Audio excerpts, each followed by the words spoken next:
With GAT Flow, you can easily manage offboarding users in bulk in your G Suite environment. In this guide, we'll show you how this can be achieved by creating a workflow. We'll start in the Create Workflow section. Now give your workflow a name. In this case, I'll type Offboarding Users. For the type, I'll choose Offboarding. You can then choose to add a description as well as to include suspended users, have the workflow run immediately after approval, or have it scheduled to run at a specific time.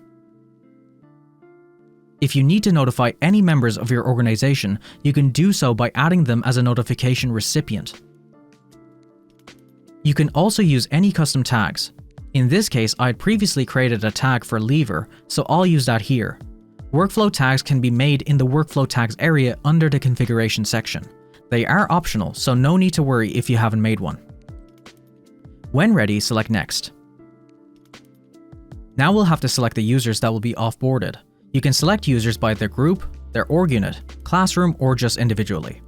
When you select one of these options like group, you'll be shown the list of users in that group and can choose which users you want to offboard. You can also deselect users you wish to exclude. You can also import users in bulk with the Import Users option. This lets you create a new spreadsheet that you can copy the user's information to, or import an existing spreadsheet that you have prepared. I'll be adding the users individually by searching for them. Once ready, select Next to proceed to the Choose Actions area. From here, you can add action nodes that will be carried out before the user is offboarded. You can add an action node by selecting the plus button near the Start node. Here you can add an action or action set if you've prepared one in the Action Sets area, as well as conditions if you need to add conditional actions based on certain criteria. In this example, I'll just select Add an Action. From the list, I'll choose Migrate Emails. The node will then be added to my workflow. To modify the settings of that action, you can double-click the action.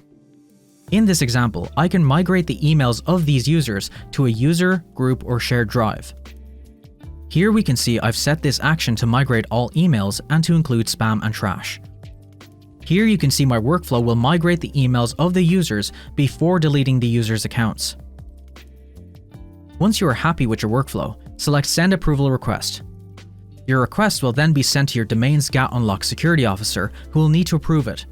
Once approved, your workflow will run at the time you specified. That covers this GAT Flow guide. Thanks for watching.